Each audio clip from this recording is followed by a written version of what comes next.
Hey, Bass Geek here, and today we're going to break down what rods and reels you really need to fish any situation.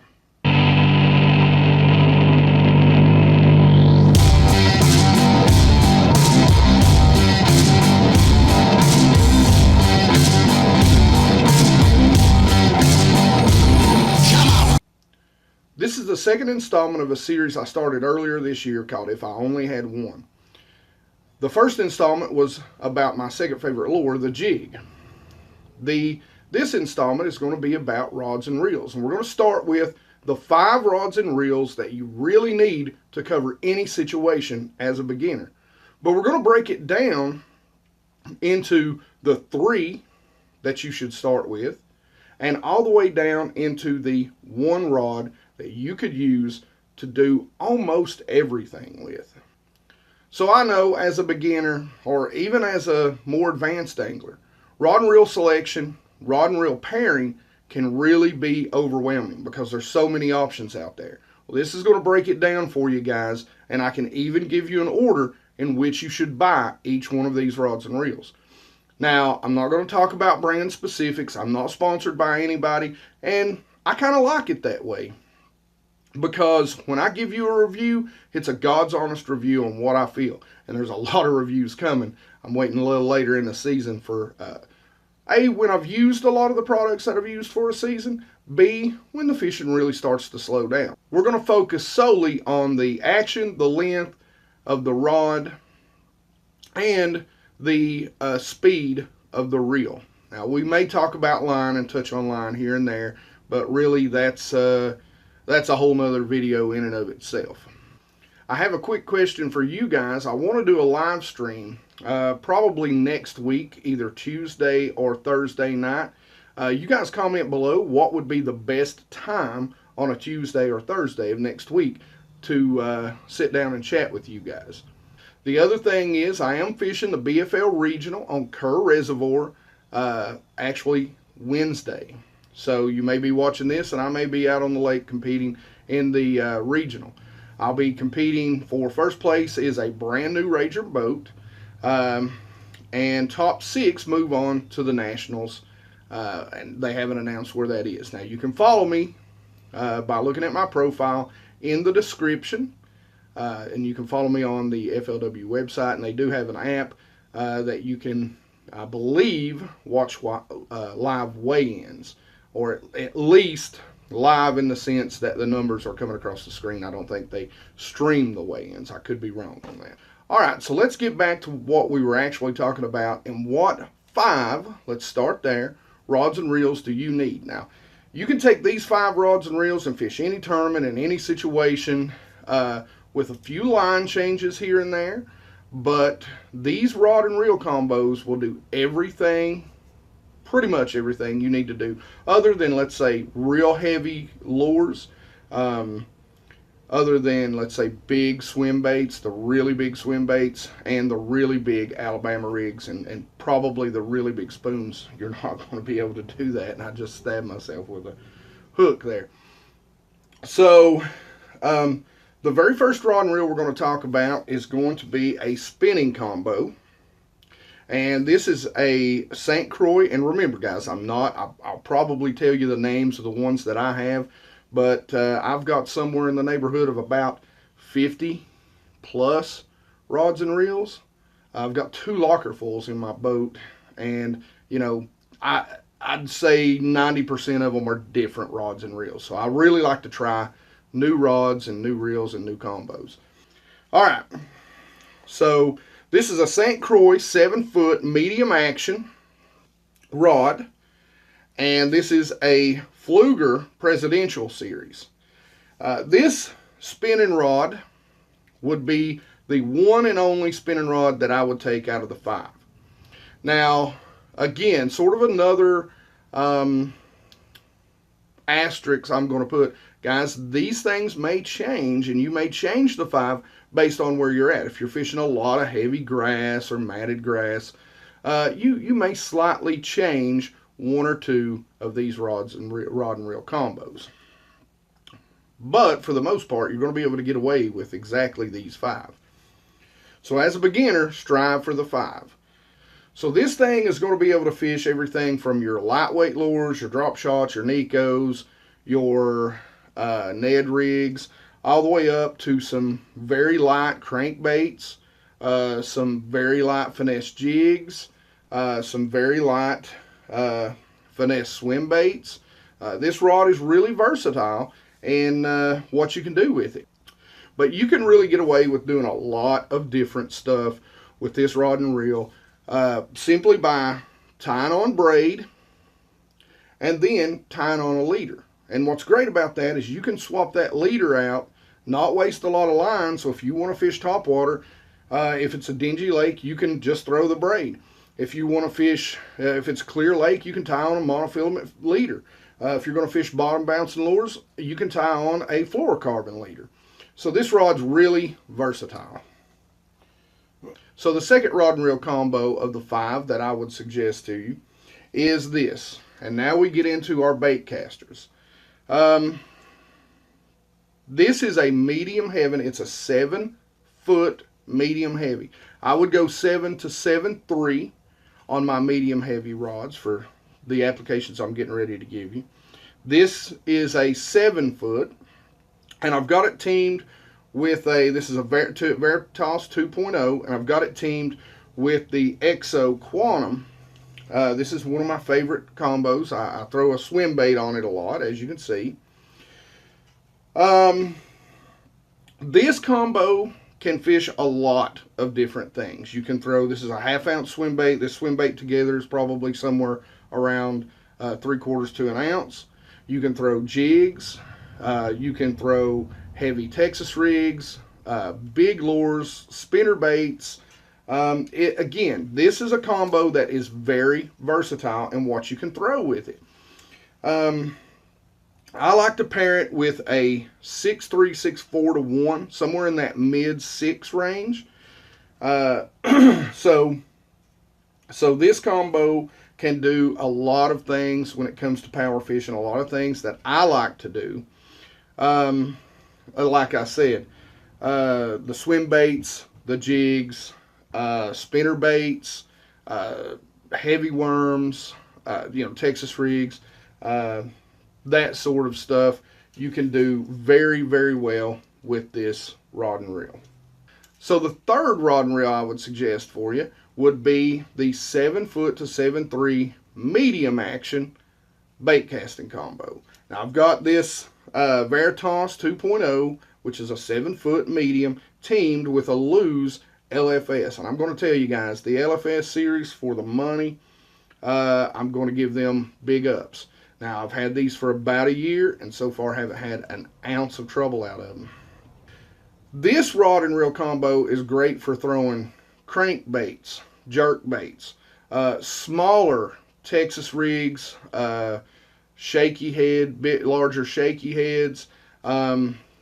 It's really versatile, but on the bait caster end, it's a little lighter. So you're going to throw little smaller jigs, and that sort of stuff. I really like to use these for, as you can see, I've got a Magnum shaky head tied on here. I'm not going to be throwing this sort of rod into heavy cover unless I'm throwing a square bill crankbait, and that's going to be a little different. And what I like about this rod with a square bill is it's got a nice soft tip on it, so I'm not going to rip those hooks out. The same way with a jerk bait. So combo number 4. Now this is when we get into the beef stick of the bunch. This is a 7.6 Johnny Morris Bass Pro Shops Carbon Light rod. This is my flipping rod. It is a heavy, fast action rod, and I've got it teamed with a Lew's LFS, and this is a 7.5 to 1. Now I'm going to tell you a little something about your reels here. I don't like to go over 7.5 to 1. When I'm pulling bass out of thick cover, the higher the speed, the less torque you have. So they are harder to crank out. 7.1, 7.5 is about as high as I go for heavy cover situations. The lower the gear ratio, the more torque you're going to have. So the more cranking power you're going to have to get that bass up out of that heavy stuff. Now you want a fast action tip on this rod, because when you set that hook in that heavy cover, you want that tip to react quickly and help you get that fish turned and coming in the right direction, which is up and out of whatever grass or brush pile you're fishing. The other thing that this can be used for is Alabama rigs. Now, you're not going to throw the big, heavy Alabama rigs, but you can throw some of the smaller with the 1/8 ounce weights. You can throw it all day on this. So this is a little more specialized. You can use it for frogging. If you like to frog over heavy mats and heavy grass, that's going to be another great application for this rod and reel. Of course, again, change out your line depending on where you're at. So the fifth and final combination is a real specialized rod and reel combination. Now, if you don't throw a lot of crankbaits, medium to deep divers, I would suggest you going with another medium heavy combo, or in the bait casting reels, or another medium action bait casting combo. And hey, it really depends on where you're at and what type of lakes, ponds, or streams you're fishing, and what type of cover and structure you're fishing. You may be fishing an area that's got a ton of grass in your lake, so hey, you may want to buy another heavy action combo. You've got to take those things into consideration. But for me, there's a lot of different lakes in the area that I live. Not a lot of grass, some in some places, but for the most part, these 5 combos will cover everything. So number 5 is going to be a cranking stick. Now I'm going to throw medium to deep diving crankbaits on this. This is a Bass Pro Shops cranking stick. It is a medium heavy 7'6" cranking stick. So I can throw anything from the medium divers all the way up. And when I say medium divers, I mean 10 foot or more, all the way up to those bigger 20, 25 foot diving crankbaits. I've got this paired with a Bass Pro Shops Pro qualifier, and it is a 5-4-1, I believe. No, sorry, 5-2-1. So remember what I said about the flipping stick. You really, when you're throwing those big crankbaits, they will dig bottom and wear you out. So you want good torque so that you can dig that big crankbait with that big bill in deep water across the bottom. Like I said, this is probably the most limited rod and reel that you will have in your combo, or in your 5 combo. So, I'm going to team this 90% of the time with 10-pound fluoro, and that's pretty much what I'm going to keep on it at all times. So I said we were going to break it down. So let's break it down to the 3 rods and reels out of those 5 that I'd suggest you buy, and you can still fish almost any situation with these rods and reels with some little line tweaks. We're going to go through them pretty quick. So of course the first is going to be the 7-foot medium action spinning rod. It's so versatile. You can fish almost anything at smaller scale with this particular rod and reel combo. Rod and reel combo number 2 of the 3 is going to be, again, the medium heavy 7 to 7.3 with a 6.3, 6.4 to 1 gear ratio on your reel. This is going to allow you to fish your big jigs, your 3/8, your 1/2 ounce, your 3/4, your swim bait. This would be the second rod and reel I'd suggest you have in your arsenal, if you can only have 3.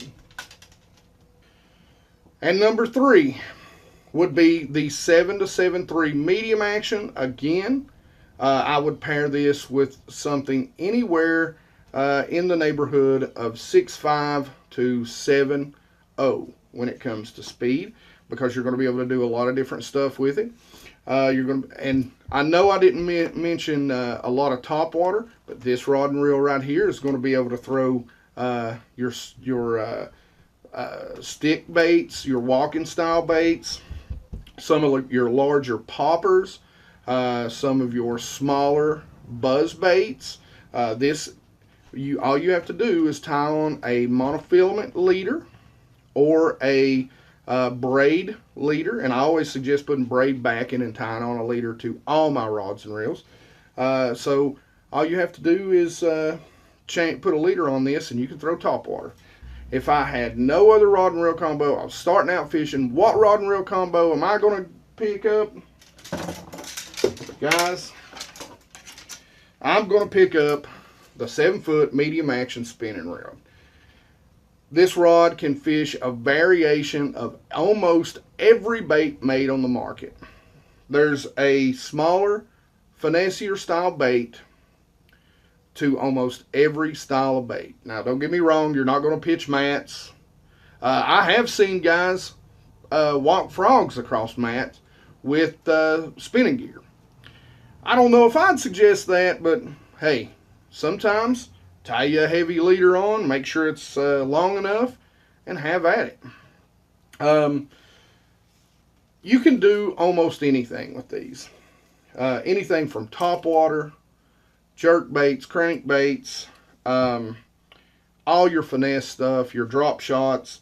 These are versatile, and they'll really allow you, even at the smaller level, to learn how to fish a jig, how to fish a swim bait, how to fish a drop shot.